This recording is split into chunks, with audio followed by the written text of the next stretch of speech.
No voy a danzar, hermano, no se preocupen. Esa angustia. Ya con que lo haga mi nieta me basta y me sobra. Bueno, Dios los bendiga, hermanos. Es un gozo, pues, estar por aquí otra vez. Allá en el grupo de hombres de allá abajo de Katia Lamar, como el grupo se reúne todos los lunes, ahorita tenemos una lectura sistemática de 2 capítulos diarios de la Biblia, ¿no? Cuando yo llegué iban por Deuteronomio, y ahorita vamos por el segundo libro de Samuel. Pero claro, en ese transcurso me llamó la atención un pasaje en el libro de Jueces, que es el que vamos a compartir esta tarde. Capítulo 3 del libro de los Jueces, quisiera que lo buscáramos, los primeros 4 versos de ese capítulo. Libro de los Jueces. Mucha gente que, bueno, hay algunos que no les gusta mucho ese libro porque pasaban algunas cosas medio escandalosas. Era un tiempo de... Ese libro lo puede resumir muy bien el último verso. Dice que no había rey en Israel y cada quien hacía lo que mejor le parecía. Era un tiempo de anarquía, si usted lo quiere ver así. Pero bueno, en el capítulo 3, comenzando este periodo del libro de los Jueces, la palabra de Dios dejó escrito esto: las siguientes naciones son las que el Señor dejó a salvo para poner a prueba a todos los israelitas que no habían participado en ninguna de las guerras de Canaán. Lo hizo solamente para que los descendientes de los israelitas que no habían tenido experiencia en el campo de batalla aprendieran a combatir. Quedaron los 5 príncipes de los filisteos, todos los cananeos y los sidonios y heveos que vivían en los montes del Líbano, desde el monte de Baal-Hermón hasta Lebo Hamad. Allí los dejó el Señor para poner a prueba a los israelitas, a ver si obedecían sus mandamientos que Él había dado a sus antepasados por medio de Moisés. Señor, humildemente venimos delante de tu presencia, Padre Santo, Padre bueno, Padre misericordioso, Rey de reyes, Dios de dioses, Señor. Venimos delante de ti a traer a nuestro Señor Jesucristo y en el poder del Espíritu Santo, dándote las gracias porque tú eres bueno, porque para siempre es tu misericordia, Señor. Gracias porque tú enviaste a tu Hijo Jesucristo para que por medio de Él pudiéramos tener vida plena, vida en abundancia, Señor, vida verdadera. Gracias por tu palabra que nos guía, que nos sostiene, tu palabra, Señor, que nos amolda, Señor, tu palabra que nos indica cuál es el camino que debemos seguir. Por eso con humildad queremos venir delante de ti para pedirte, Señor, que tú por medio de tu palabra nos hables en este día, Señor, que toques nuestros corazones, que tu palabra, que es como martillo que golpea la roca, golpee nuestros corazones y nos haga, Señor, ser un poco más conforme a la imagen de Cristo Jesús. Te lo pedimos humildemente y te damos las gracias porque tú, Señor, escuchas nuestras peticiones, porque tú, Señor, eres un Dios real, Dios verdadero. Tú no eres de yeso, tú no eres de cartón, tú no eres de ficción, tú eres un Dios santo, justo, poderoso y maravilloso que está pendiente de nosotros, Señor. Por eso te alabamos y te damos las gracias en el nombre de Jesús. Amén. Bueno, hermanos, este pedazo habla acerca del pueblo de Israel cuando ya se encontraba en la tierra prometida. Ya el pueblo estaba instalado, estaba cada quien en lo suyo, ya la gente estaba en su casa, cada quien tenían su casita, su huerto, ¿verdad? Su conuquito, como diría uno, su viña. Cada quien disfrutaba ya de lo que Dios les había dado, que era la tierra prometida. Sin embargo, esa tierra era de ellos, pero estaban viviendo con otra gente. ¿Con quién estaban viviendo? Con toda esta gente que nombramos ahorita, ¿verdad? Los sidonios, los filisteos, ¿verdad? Con los cananeos, los heveos, perdón, los sidonios no, sí, aparecen los sidonios, ¿verdad? Toda esta gente que no era parte del pueblo de Israel y sin embargo quedó ahí en la tierra junto con ellos. Incluso algunos vivían en las mismas ciudades que ellos. Y uno se pregunta, bueno, ¿y qué pasó ahí? ¿Por qué Dios permitió eso? Bueno, aquí dice que Dios lo permitió por dos razones. La primera nos la da el verso 2, para que los descendientes de los israelitas aprendieran a combatir. Y la otra nos la da en el verso 4, donde dice que los dejó para ponerlos a prueba a ver si ellos obedecían a Dios. Vamos a hablar acerca específicamente de la razón que da el verso 2. ¿Por qué? Porque nosotros llegamos a Cristo Jesús, ¿verdad? Un día nos predicaron la palabra del Señor, decidimos arrepentirnos. Dijimos, sí, yo voy a seguir a Cristo, yo voy a obedecer la palabra de Dios, yo voy a ser una nueva criatura en Cristo. Nos arrepentimos, nos bautizamos y ocurrió un milagro. Ocurrió el milagro de la regeneración. Y tenemos al Espíritu Santo viviendo en nuestras vidas a partir de ese momento. Y a partir de ese momento tenemos vida eterna, ¿verdad? Juan dice que el que cree en el Hijo tiene la vida, ¿verdad? O sea que tenemos vida eterna en Cristo Jesús. Y nosotros esperamos ese día que creemos en el Señor, que bueno, que cuando abriéramos los ojos y termináramos nuestra oración, después de bautizarnos, nos hemos secado, y llegamos al trabajo, y conseguimos en el trabajo el mismo jefe, los mismos compañeros de trabajo, la misma gente. Y Dios hizo el milagro en nosotros y llegamos a la casa y conseguimos la misma familia, la misma. Y cuando salimos en la mañana a trabajar pensando, Dios hizo el milagro en mi vida, ahora sí estoy resuelto, y cuando salimos de la puerta nos saluda el mismo vecino, la misma gente. ¿Pero qué pasó? ¿Por qué está esta gente ahí? Porque Dios no me cambió el trabajo, porque no me puso a trabajar en una empresa donde hubiera puro cristiano, porque Dios no me cambió de vecindario y me llevó a un sitio donde todos mis vecinos fueran cristianos, porque el Señor no me puso acaso en una familia donde todo el mundo ya fuera cristiano. Es que ya no estoy salvo, ya no tengo vida eterna. ¿Para qué Dios permite eso? Porque no me lleva de una vez, ¿verdad? Me voy para el cielo y ya, me gozo con el Señor. Y no tengo que estar peleando con este mundo. ¿Por qué Dios hace eso? Por esas mismas dos razones hizo Dios eso con nosotros. Hoy vamos a hablar precisamente de la primera. Dios quiere que aprendamos a combatir, que aprendamos a pelear. Todos los hijos de Dios necesitamos vivir la experiencia de la guerra espiritual. Y Dios es el que nos prepara para esto. ¿Qué es la guerra? Según la Real Academia Española, la Real Academia de la Lengua Española, las lenguas se aprenden, ¿no? Las definiciones de guerra son desavenencia, el rompimiento de la paz entre dos o más potencias, la lucha armada entre dos o más naciones o entre bandos de una misma nación, la pugna entre personas, la lucha o el combate, aunque sea en sentido moral, y la oposición de una cosa con otra. Todo esto son sinónimos de combate, batalla, lucha, pelea o enfrentamiento.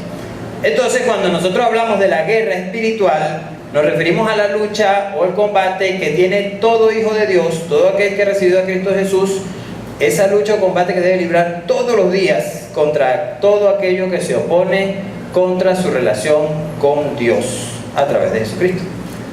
Todos los días el cristiano va a vivir esa pelea. Todos los días el cristiano va a conseguir quien trate de oponerse a que él obedezca a Cristo Jesús. La lucha, la guerra espiritual, hermano, no es para ver quién gana. O sea, no es para que el otro se luzca, o no es para que digan que usted es bien chévere, o no lo es. La guerra espiritual es simplemente para buscar de que usted deje de obedecer a Dios. Ese es el fin de toda guerra espiritual. Ese es todo el fin. Que usted desista de la obediencia al Señor. Y todos nosotros necesitamos pasar por esa guerra espiritual, vivir esa experiencia. Vamos a hablar de 4 cosas que Dios nos va a permitir comprobar cuando vivimos la guerra espiritual. La primera cosa es que Dios nos ha capacitado para vencer. Muchas veces para comprobar algo nosotros necesitamos experimentarlo. Hay cosas que nos dicen y nosotros las creemos de una vez, pero a veces no, si no lo veo no lo creo, ¿verdad? Hay mucha gente que dice que no, yo soy como Santo Tomás, ¿no? Pero lo cierto es que a veces para poder comprobar algo necesitamos pasar por eso, necesitamos experimentarlo. Cuando nosotros vivimos la experiencia de la guerra espiritual, vamos a comprobar esa capacidad que Dios puso en nosotros. ¿Y por qué yo puse esto de primero? Porque es lo primero que Dios le va a permitir comprobar a usted. ¿Por qué Dios hace eso? Porque necesitamos, todos nosotros como cristianos, necesitamos que Dios nos levante la moral. Eso es lo primero que hace Dios con usted cuando te llega a Cristo, levantarle la moral. La gran mayoría de las personas que han llegado a los caminos de Dios no han llegado de la mejor manera. Si hay gente, bueno, tiene una vida chévere, no se siente mal, no se siente infeliz, no se siente turbado, no siente ninguna, sino que simplemente le predicaron, llegó a la conclusión de que eso era la verdad, el Espíritu Santo lo tocó por ahí y creyó. Pero mucha gente para llegar a Cristo, hermano, ha tenido que llevar, como dicen un criollo, palo parejo, hermano. Ha tenido que ser está duro. Y yo era uno, hermano. Pero lo cierto es que cuando hay mucha gente que llega al Señor destruido, hermano, por el pecado en el que ha vivido, por las situaciones en las que ha tenido que vivir como consecuencia de su desobediencia a Dios. Entonces cuando llegan a Cristo llegan así. Y entonces Dios lo primero que hace es: ahora tú eres mi hijo, párate firme, que tú eres hijo mío. Ya tú no eres eso que eras antes, ahora tú eres nueva criatura. Y Dios tiene que permitirnos ver eso. ¿Y cómo lo hace? Permitiéndonos ver cómo vencemos en esta guerra, permitiéndonos entender que nos ha capacitado para vencer. El apóstol Pedro hablaba acerca de eso. Él en su segunda carta, en el capítulo 3, el verso 1, él dice así, esta es la NBI, porque la Reina Valera, a veces, algunas cosas a veces no se entienden mucho. Por lo menos para mí, que soy, yo no soy una persona muy... Entonces, dice así: su divino poder, al darnos el conocimiento de aquel que nos llamó por su propia gloria y potencia, nos ha concedido todas las cosas que necesitamos para vivir como Dios manda. Para obedecer a Dios, ¿qué necesito? ¿Ya te arrepentiste? Sí. ¿Ya te convertiste? Sí. ¿Te bautizaste? Sí. ¿Tienes el Espíritu Santo en tu vida? Sí. ¿Lo que necesitas? Nada. Ya Dios te dio todo lo necesario para obedecerlo. Y eso es lo primero que comprobamos cuando llegamos al Señor. No nos quedamos asombrados muchas veces cuando vemos que de repente esas palabras que no podíamos dejar de pronunciar desaparecen de nuestra boca. O cuando de repente esa conducta así, cuando se nos volaban los tapones con cualquier cosa que nos decía alguien y ahora lo tomamos así, todo light. No nos asombramos de eso. No nos asombramos a veces cuando vemos que reaccionamos de la manera que no esperábamos, sino de la manera que espera Dios de nosotros. Eso pasa porque Dios nos capacitó para vencer, para obedecer. Por eso pasa eso. ¿Y por qué pasa eso? Bueno, esto es posible por un milagro particular de Dios en las vidas de cada uno de nosotros. ¿Cuál es ese milagro? Que Dios pone su palabra en nuestro corazón. ¿Dónde sucede eso? Bueno, eso lo expresa Hebreos 10 del 15 al 17.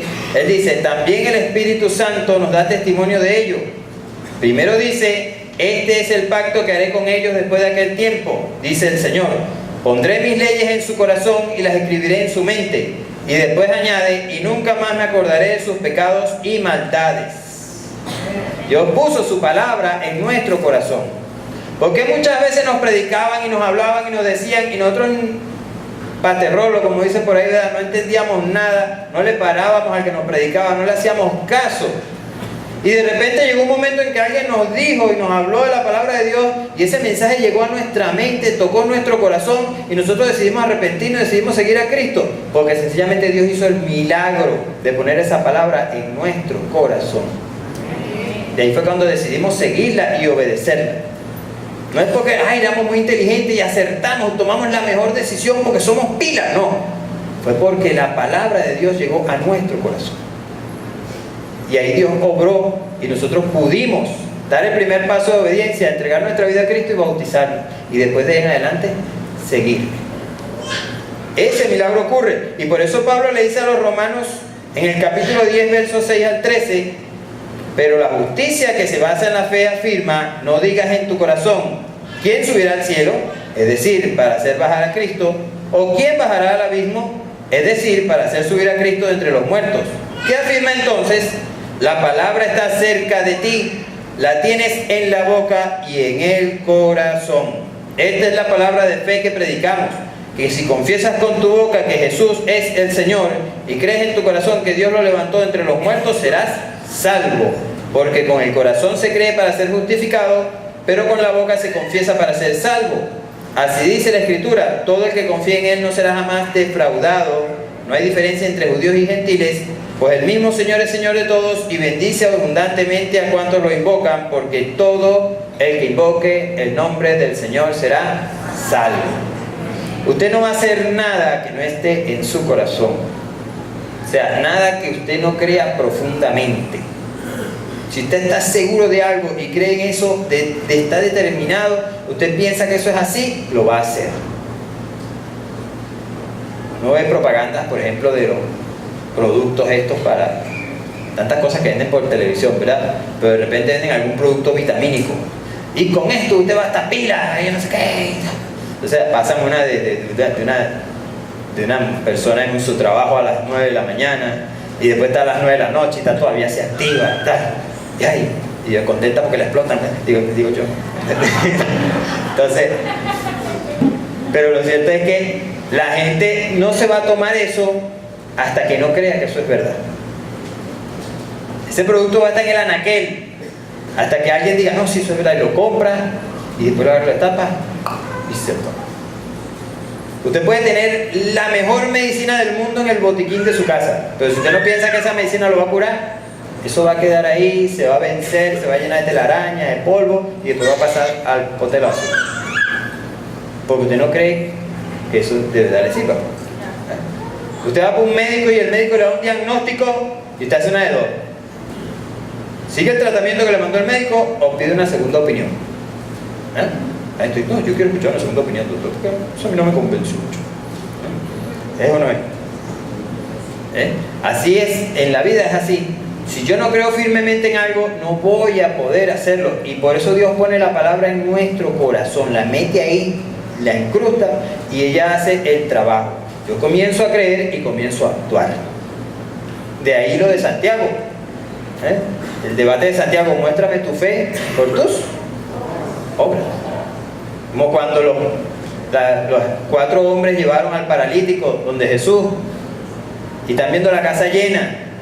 Oye, esto está full, ¿cómo hacemos? Agarraron, se montaron, ni le pidieron permiso al dueño, levantaron, se montaron en el techo, abrieron un hueco y mandaron a ese paralítico por ahí para abajo.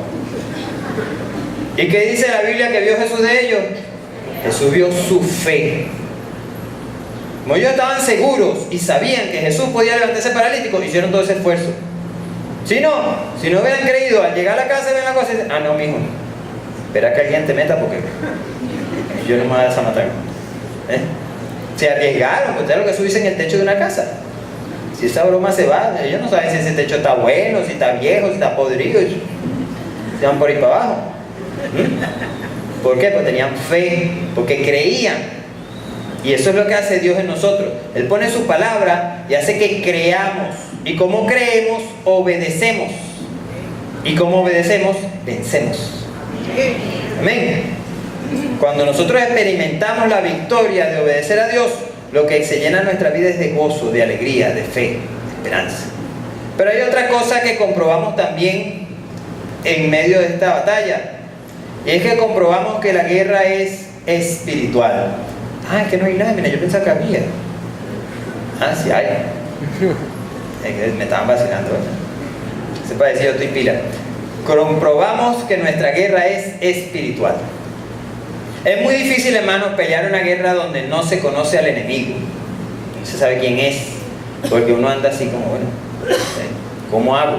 ¿Cómo ataco si no lo conozco? No sé quién es, no lo detallo. Si nosotros estamos claros en cuál es el terreno donde estamos peleando y a quién nos enfrentamos, vamos a ser más efectivos en el combate. Porque, hermano, nuestra guerra no es contra el vecino, ni contra el compañero de trabajo, ni contra el familiar que nos hace la vida imposible. Nuestra guerra es contra el que domina a ese vecino, a ese compañero de trabajo, a ese familiar que nos hace la vida imposible. Discúlpeme. El cristiano debe estar claro en esto. ¿Por qué? Siempre se habla del libre albedrío, ¿verdad? ¿Hemos oído hablar de eso? Libre albedrío. Entonces, el libre albedrío suena como que yo hago lo que me dé la gana, y en realidad no es eso. El libre albedrío simplemente consiste en que yo elijo a quién sirvo, de quién soy esclavo. Josué lo expresó muy claramente cuando estaba dándole su discurso al pueblo al final del libro. Él dice: elijan hoy a quién sirven, si van a servir a Jehová o si van a servir a los Baales. Y en eso consiste el libre albedrío. Sencillamente nosotros decidimos de quién somos esclavos. Entonces, cuando llegamos a Cristo Jesús y somos sus siervos, tenemos al Espíritu Santo en nuestra vida, entonces nosotros estamos obedeciendo a Dios. Aunque bueno, a veces uno se hace el país ahí, se ríe un poquito, pero lo cierto es que nuestra vida está basada en la obediencia a Dios. El que no tiene a Cristo Jesús, el que no lo conoce, entonces sencillamente ¿a quién sirve? Al otro, pues. Así sencillo. El que no tiene a Cristo en su corazón, Jesús dijo: el que no está conmigo, contra mí. Y el que conmigo no recoge, la riega, desparrama. ¿Somos siervos de Jesucristo o somos siervos de Satanás? Entonces, cuando estamos claros en eso, sabemos que aquel que no tiene a Cristo Jesús sencillamente está haciendo lo que su Señor, lo que su dueño le está encomendando hacer. Y centramos nuestra batalla hacia donde debemos. Pablo dice a los Efesios en el capítulo 6, él está hablando acerca de varias cosas, nombra la armadura de Dios, pero antes de nombrar lo que era la armadura de Dios con la cual tenía que portar todo cristiano, él en el verso 12 de ese capítulo dice: ¿contra quién es la lucha que peleamos? Él dice: porque nuestra lucha no es contra seres humanos, sino contra potestades, contra autoridades que dominan este mundo de tinieblas, contra fuerzas espirituales malignas en las regiones celestiales. Y si alguien podía afirmar que estaba claro en eso, era Pablo, hermano. Ese hombre, ¿cómo llevó, hermano? ¿Cómo lo maltrataron? ¿Cómo lo insultaron? Y Pablo no devolvió nada a nadie. De hecho, en una ciudad hasta lo apedrearon. Y después que lo apedrearon, pensando que estaba muerto, lo arrastraron fuera de la ciudad. Y los hermanos lo rodearon. Y él se levanta. ¿Y qué hace Pablo cuando se devolvió a la misma ciudad que lo apedreó? El señor Carlos Ramírez se va para otro país. Pero el hombre mantuvo ahí porque él sabía que la pelea era espiritual. Él sabía que la pelea no era contra la gente de esa ciudad, de Listra. Él sabía que la pelea era contra las potestades, contra los gobernadores de las tinieblas que tenían a esa ciudad cautiva en la idolatría, en el pecado, tanta cosa. Y nosotros, cuando tenemos claro eso, sabemos hacia dónde atacar. Un caso que yo lo he nombrado ya aquí, pero me gustaría recordarlo, de un hermano que él era, bueno, él antes de ser cristiano era boxeador, pero cuando se convierte, él dice, bueno, que piensa que esa profesión como que no estaba muy acorde con su vocación cristiana y se aparta del boxeo. Pero el hermano, bueno, comienza a congregarse en una iglesia y ya tenía tiempo y era un fervoroso cristiano ahí en su congregación, hasta un día que él se muda, compró una casa nueva y bueno, cuando él llega a su casa, el primer día sale en la mañana a trabajar y lo primero que consigue es una basura en toda la puerta de su casa. Y dice, bueno, resulta que el vecino, el hermano como que no le caía bien o qué sé yo, dejó un poco de basura en toda la puerta de la casa de él. O sea, sacó la basura suya y la puso ahí. Y el vecino se queda afuera y el hermano ve la cosa y el vecino le dice, ¿qué? ¿No te gustó?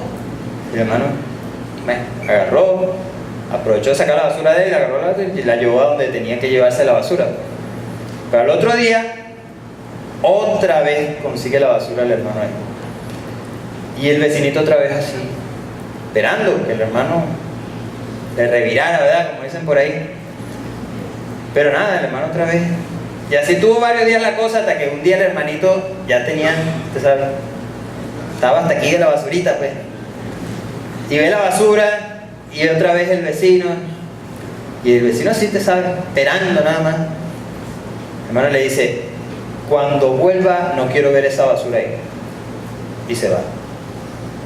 Llega a la iglesia, no fue a trabajar ese día, se fue a la oficina del pastor. Hermano pastor, ay, ¿cómo está, hermano? ¿Qué pasó? Cuénteme. Hermano, vengo a que me ponga en disciplina. Hermano, ¿disciplina? ¿Pero por qué? ¿Qué hizo? No, hermano, no es lo que hice, es lo que voy a hacer. Y entonces, pues, ¿pero qué pasa, hermano? Entonces el hermano le echa el cuento al pastor, ¿no? Le explica toda la cosa del vecino, entonces, y bueno, el pastor lo aconseja, y ya se va como más, te sabes, más aliviadito, más, ¿no? Al otro día, el vecino va a salir a agarrar su basura para pasarla para la casa del hermano. Cuando sale, ve, no hay nada. Y es que el hermano había agarrado, había barrido el frente de él, el frente del otro, había recogido la basura de las dos casas y ya se la había llevado. Y el vecino se queda así. Otra vez al día siguiente, el vecino va a buscar la basura y no consigue nada otra vez. Y así pasan varios días. Y después de varios días el hermano llega para la casa del vecino, toca la puerta y dice: mire vecino, mire, aquí le traje esta tortica, mira, me quedó buena, pruébela porque ve. No se queda. Pasan los días y el hermano sigue con gestos de amabilidad hacia el vecino. Y un día el vecino llega donde el hermano: mira, ¿qué pasó? ¿Qué pasó? ¿Qué es lo que tienes tú? ¿Cómo es? ¿Qué es lo que tengo yo? No, dime qué es lo que tienes tú. Porque es que mira, yo he querido hacerte la vida imposible y no he podido, porque esa casa la iba a comprar yo y tú viniste y te me adelantaste. Y yo te quería hacer la vida imposible para decir te iba, pero yo no te lo hago por hacerte la vida imposible a ti. Dime, ¿qué tienes tú? Para que tenerlo yo también, porque yo quiero ser como tú. Y entonces el hermano agarra y le predica y el vecino se convierte al Señor, a raíz de eso. Y después pues, los dos así, encompinchaditos en la iglesia los dos. El hermano cuenta, el predicador que cuenta el testimonio dice que bueno, que este último le dice: oye hermano, yo no sabía que este hombre era boxeador, mira el lío que me estaba metiendo yo. Pero lo cierto es que el hermano entendió en qué consistía la batalla que estaba peleando. Es decir, entendió cuál era la guerra que estaba librando y hacia quién tenía que dirigir su cargamento, su artillería. Si el hermano se hubiera puesto, a lo mejor termina malogrando al vecino y los dos enemigos, y a lo mejor el hermano va a estar preso por no hacer lo que Dios, o no usar la estrategia de Dios en esa batalla. Pablo se lo dice bien a los Corintios en el capítulo 10, en los versos 3 al 5, y dice: pues aunque vivimos en el mundo, no libramos batallas como lo hace el mundo. Las armas con que luchamos no son del mundo, sino que tienen el poder divino para derribar fortalezas. Destruimos argumentos y toda altivez que se levanta contra el conocimiento de Dios, y llevamos cautivo todo pensamiento para que se someta a Cristo. Cuando nosotros agarramos la palabra de Dios y nos la atesoramos y hacemos que nuestra mente se vuelva a la obediencia a la palabra de Dios, siempre vamos a conseguir estrategias para pelear contra ese enemigo que no es nuestro vecino, que no es nuestro familiar, que no es nuestro compañero de trabajo, que es aquel que domina a esa persona.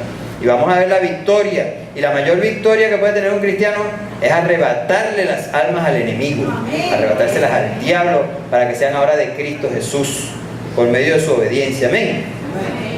Cuando nosotros entendemos la verdadera naturaleza de nuestra batalla y quién es nuestro enemigo, no vamos a perder el tiempo peleando con quien no debemos. No lo vamos a perder.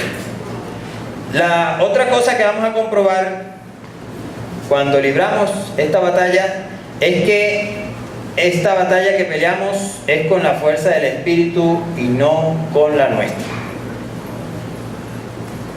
No sé, a los que les guste la mecánica, por ejemplo, a veces la gente se pone a hablar de los motores, ¿verdad? Y los motores generalmente tienen determinadas características. Yo puedo decir de repente que el motor tiene cosas así, que sí, bueno, el motor tiene un torque así, que tiene tantos caballos de fuerza, que puede desarrollar tal velocidad en tantos segundos, por ejemplo. Eso que dicen que va de 0 a 100 en yo no sé cuántos segundos, X. Y dicen que el motor pues puede hacer tal o cual cosa. Y la gente siempre habla de las características, ¿no? Sobre todo cuando la gente se compra un carro nuevo y empieza, no, tiene un motor V8 y tal, no sé qué, y empieza a describir. Y la última característica, o una de las características que también describen al motor es, por ejemplo, si el motor es a gas, si es a gasolina, si es eléctrico, si es a gasoil, ¿verdad? Ahora hay motores que funcionan hasta con agua, pero esa característica última es la que hace verdaderamente útil al motor. Yo puedo tener un motor con todos los caballos de fuerza del mundo, puedo tener el motor más bárbaro que se come al transbordador Challenger en muerto la risa, puede ser el motor, mire, el papá de los motores, pero si ese motor no tiene combustible, puro adorno. Te va en un carro deportivo que desarrolla 350 km/h, se le acabó la gasolina, acabó la gasolina, aquí está el motor. Y la gente, mira, tremendo carro, sí, tremenda empujada le llevan porque no tiene gasolina. Algo así es o sucede con nosotros. Dios nos ha dado ciertas capacidades, nos dio ciertas características como hijos suyos, pero ellas solo se manifiestan es gracias a la obra del Espíritu Santo en nuestra vida. Sin el Espíritu Santo somos un carcacho. Sin el Espíritu Santo, hermano, no servimos. Por eso Jesús decía en Juan 15, sin mí nada pueden hacer. O sea, es el Espíritu Santo el que permite que podamos nosotros desarrollar ciertas capacidades, tener ciertas habilidades y que podamos vencer en la batalla espiritual que peleamos a diario. Es el Espíritu Santo el que nos ayuda en todas estas circunstancias. Dios le dice a Zorobabel en el libro del profeta Zacarías, él le dice en el capítulo 4, verso 6, esta es la palabra de Jehová a Zorobabel, que dice, no con ejército ni con fuerza, sino con mi espíritu, ha dicho Jehová de los ejércitos. Dios está incentivando a una de las personas que venía del cautiverio y quería reedificar la ciudad, quería repoblarla, y le está diciendo, date tranquilo, no pienses que vas a necesitar muchos recursos, que no está aquello, no, tú lo que necesitas principalmente es mi espíritu. Y Zorobabel era un sacerdote de Jehová, y por eso Dios se lo está diciendo a ese sacerdote, no pienses que va a ser que tú te sepas todo el libro de la ley, o porque tú seas bárbaro, no, es mi espíritu el que te va a ayudar, le está diciendo Dios ahí.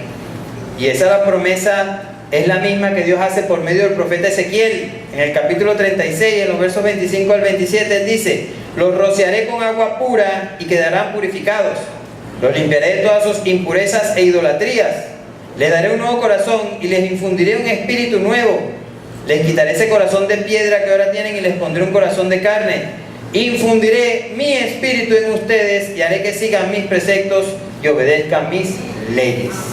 Dios prometió eso a través del profeta Ezequiel y lo cumple gracias al sacrificio de nuestro Señor Jesucristo. Cada uno de nosotros tiene una vida de victoria, tiene una vida de bendición, tiene una vida de poder por el Espíritu Santo que habita en nosotros. Es por ese Espíritu Santo que podemos decir que vamos de gloria en gloria, de poder en poder, que podemos decir que nuestra senda es como la luz de la aurora, que va en aumento hasta que el día es perfecto. Es el Espíritu Santo el que nos guía, nos sostiene y nos hace ir adelante todos los días de nuestra vida. Amén. Jesucristo mismo manifiesta esto cuando él en el Evangelio de Juan se presenta en el día de una de las fiestas, creo que era la fiesta de las chozas. En el capítulo 7, versos 37 al 39 dice, en el último día, el más solemne de la fiesta, Jesús se puso de pie y exclamó, si alguno tiene sed, que venga a mí y beba. De aquel que cree en mí, como dice la Escritura, brotarán ríos de agua viva.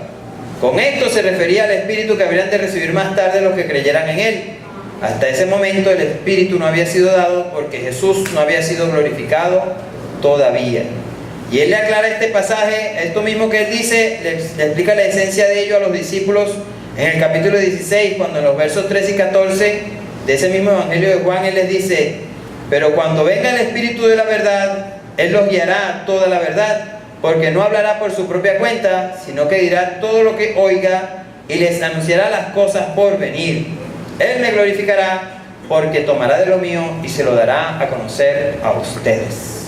¿A usted no le ha pasado, hermano? Que está leyendo un día la Biblia y cónchale, como que si alguien le hubiera prendido un bombillito o alguna cosa. Usted dice, bueno, pero es que esto estaba aquí. Porque Dios le destapa. A mí Dios muchas veces me destapa el cráneo, me enseña a ver alguna que otra cosita, ¿verdad? Sí, no más que yo soy medio tapadito. Pero Dios me instruye y me ayuda y veo algún pasaje y de repente, ¿a usted le ha pasado más de una vez? Está leyendo la Biblia y lee un versículo y ahí Dios le aclara. Dios le aclara algo. ¿Por qué? Porque el Espíritu Santo está ahí, hermano, en su vida. Esas son las señales que le hacen ver a usted que el Espíritu de Dios mora en usted. Y el hecho de que logremos obedecer a Dios no es sino señal de que tenemos al Espíritu Santo viviendo en nuestro corazón. Cuando nosotros pecamos y estamos incómodos, estamos mal, nos sentimos mal y estamos así todos, ay, es porque el Espíritu Santo está ahí redarguyéndonos, tocándonos, convenciéndonos de que lo que hicimos está mal, y no nos quedamos tranquilos hasta que llegamos donde el Señor y nos arrepentimos y corregimos nuestra conducta. Es así, por la presencia del Espíritu Santo en nuestra vida. Y es la presencia del Espíritu Santo la que nos ayuda todos y cada uno de los días de nuestra vida. Cuando nosotros entendemos que es de su Espíritu que procede nuestra capacidad, pues vamos a tener una vida de dependencia. Vamos a estar todos los días diciendo, Señor, ayúdame, Señor, sosténme, Señor, ayúdame, porque tú sabes que solo no puedo. Amén. Todos los días vamos a estar en eso. Amén. Amén. Y la cuarta cosa que vamos a comprobar cuando peleemos la guerra espiritual es que vamos a comprobar que estamos con el más fuerte. Hermano, ¿quién no se siente tranquilo cuando está apadrinado? Usted no ve, si llega tarde, no, pero es que ese es el hijo del jefe. ¿Cómo lo regaño yo? Me acuerdo de una ocasión, estaba yo donde mi abuelo, en el estado Lara. Mi abuelo pues era de esos señores que no tenía televisión, tenía más de 40 hijos, una muchachera. Sí, no, es que él tenía a la esposa aquí en la casa y tenía a la hermana de la esposa en otra casa más abajo, una muchachera. Un día pues, bueno, visitando por allá, se casaba una prima mía y bueno, fuimos al matrimonio de la prima. En una de esas pues, yo estaba en el sitio donde estaban haciendo el sarao, la fiesta, ¿verdad? Y llega una muchachita de ahí y me agarra de la mano y salimos los dos de ahí. Pero, ¿qué pasó aquí? Pero bueno, yo no le paré a eso. Total. Era que la muchachita había discutido con el novio y entonces como medio me tenía confianza, agarró y como para poner celoso al muchachito, ¿no? Y bueno, pasó eso y yo seguí por ahí. En una de esas bajé donde un tío mío y después vuelvo a la fiesta y me paró un muchacho, ¿no? Me detiene, empieza a hablar conmigo. Era el hermano del muchachito, ¿no? Pero bueno, empieza, usted sabe que uno tiene que defender la familia, que no sé qué, que no sé qué más. Yo no entendía nada de lo que me decía, pero al final voy comprendiendo que el hombre está como retándome a pelear, ¿no? En una de esas se para uno de los tíos míos al lado. ¿Qué pasó, Carlos? Cuando ese hombre ve al tío mío, hermano, y se puso blanco. Y, no, ok, y agarró, se hizo el loco, ok, bueno, y se fue. Ok, claro, hermano.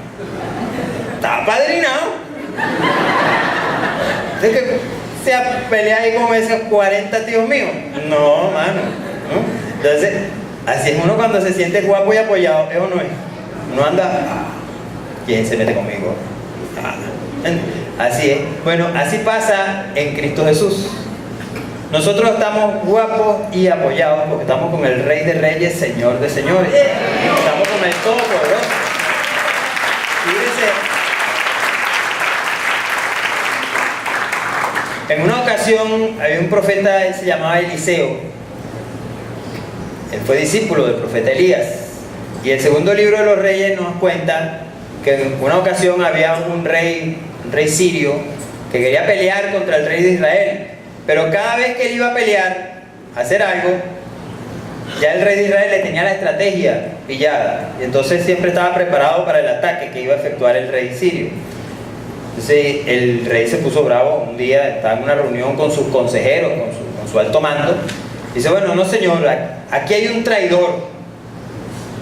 Y no era el que traía las cosas, sino un traicionero, ¿verdad?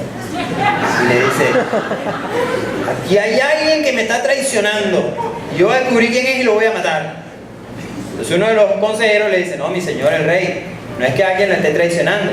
Lo que pasa es que allá en Israel está un profeta, un hombre de Dios llamado Eliseo, al que Dios le revela todas las estrategias que tú trazas. Hasta lo que tú dices en tu cuarto y escondido, tapado con la sábana, eso se lo cuenta Dios a ese hombre. Y él va y le echa el chisme al rey de Israel. Cuando llegamos, pues, así es la cosa, dice el rey. Bueno, el rey manda todo el ejército al pueblo donde vivía Eliseo para capturarlo. Y bueno, sucede eso y miren lo que pasa. Llega por la mañana, dice la palabra, cuando el criado del hombre de Dios se levanta para salir, ve un ejército con caballos y carros de combate que rodeaba la ciudad. ¡Ay, mi señor!, exclama el criado, ¿qué vamos a hacer? Eliseo le dice, no tengas miedo, los que están con nosotros son más que ellos. Entonces Eliseo ora a Dios: Señor, ábrele a Giezi los ojos para que vea. Y el Señor hace eso, y cuando Giezi abre los ojos, dice la palabra que vio que la colina estaba llena de caballos y de carros de fuego alrededor de Eliseo.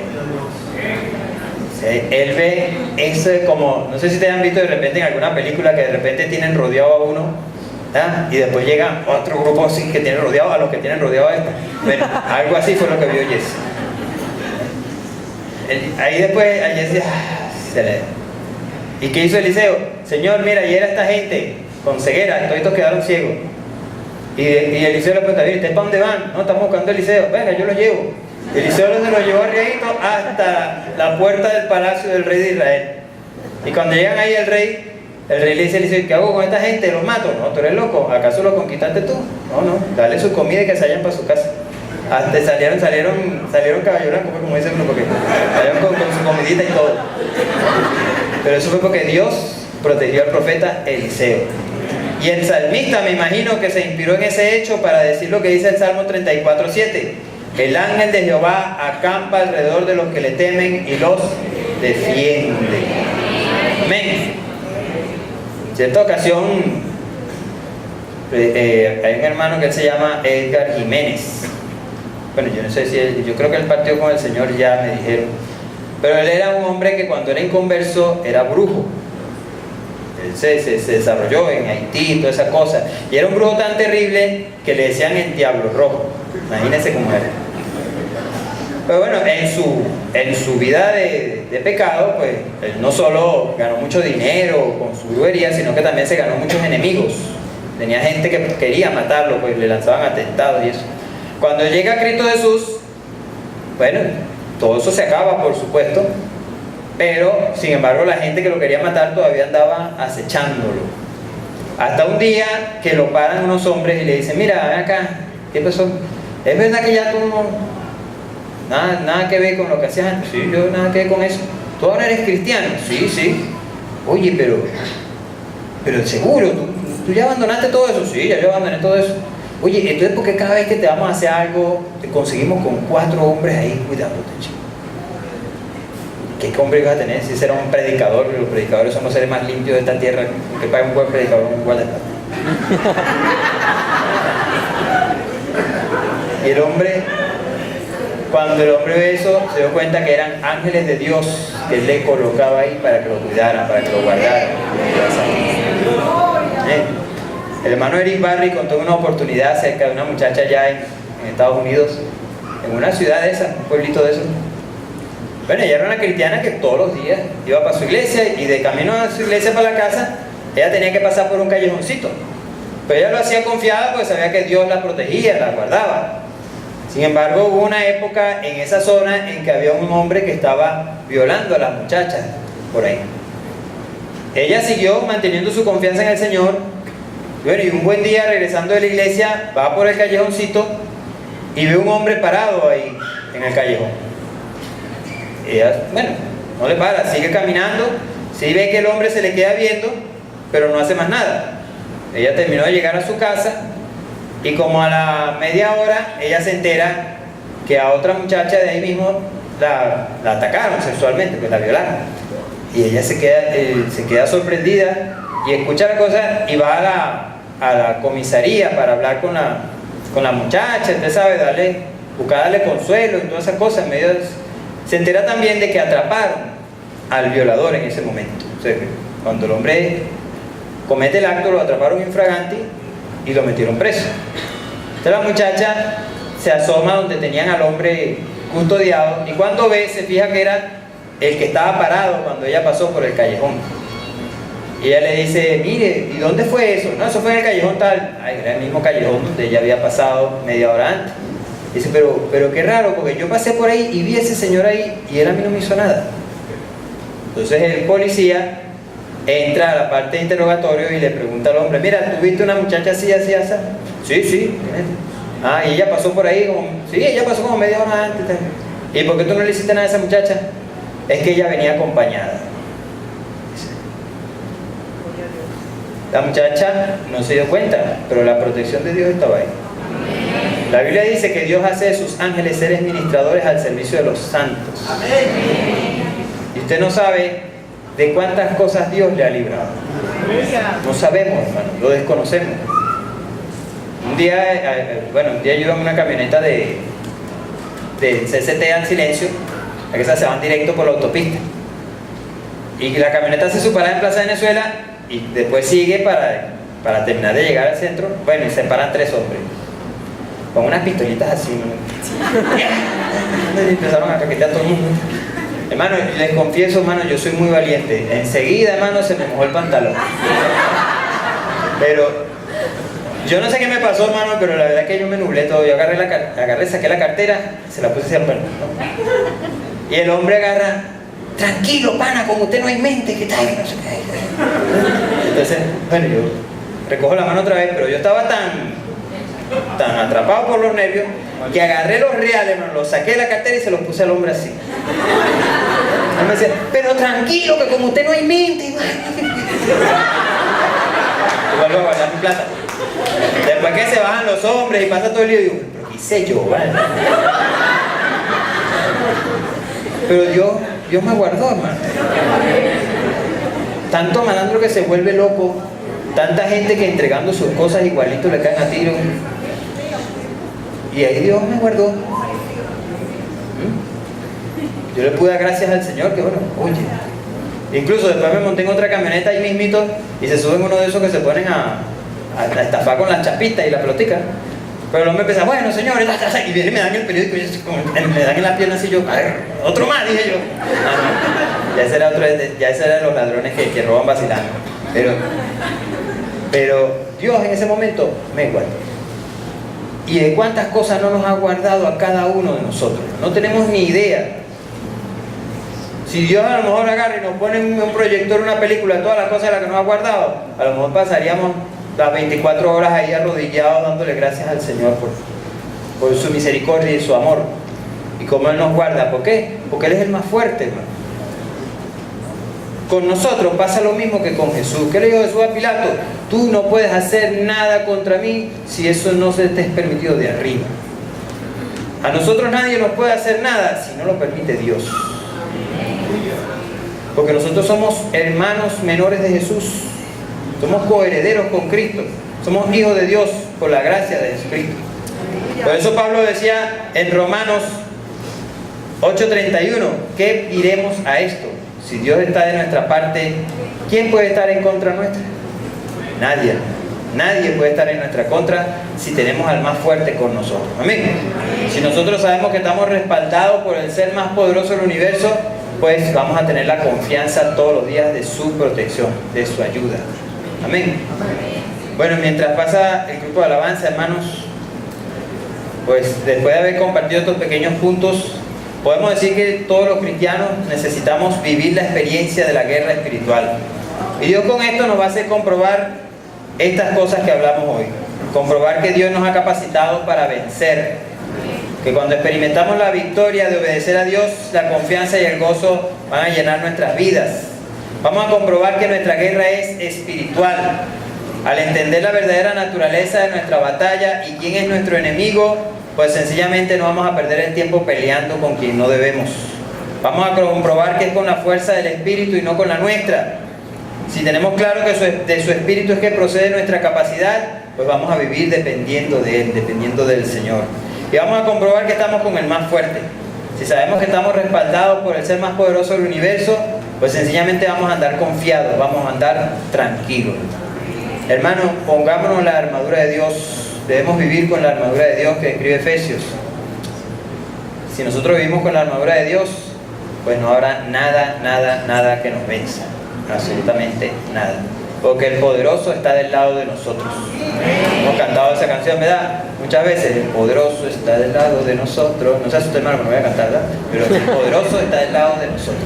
Tenemos la victoria asegurada. Y por eso Dios quiere que libremos la batalla. Dios quiere que libremos la batalla para que comprobemos que somos más que vencedores por medio de aquel que nos amó en Cristo Jesús. Y si aquí hay alguien que nos está visitando, que todavía no tiene la dicha, el gozo de la salvación, que no ha decidido entregar su vida a Cristo Jesús y vivir conforme a la palabra del Señor, Este es el momento de dejar de dar golpes en el aire. Pablo decía, yo no peleo como quien golpea al aire, yo sé por qué peleo y yo sé que quiero conquistar. Si usted quiere conquistar el reino de los cielos, es hora de que le entregue su vida a Jesús. Es hora de que le diga a Jesús, sí, gobiérname, dirígeme y ayúdame a ser como tú, y Dios lo va a hacer. La invitación está abierta para que usted decida entregar su vida a Jesús en esta mañana. Si usted quiere entregar su vida a Jesús, aquí estaremos orando de aquel lado, habremos varios dispuestos a orar por usted. Y bueno, hermanos, si tiene alguna necesidad por la cual pedir oración, también ahí habrán hermanos dispuestos a clamar a Dios por cada uno de nosotros. Amén. Bueno, hermanos, Dios les bendiga. Y si quieren ver la segunda razón de eso, bueno, el 28 de diciembre le vemos la segunda razón de por qué Dios lo dejó aquí, para probar si te obedece.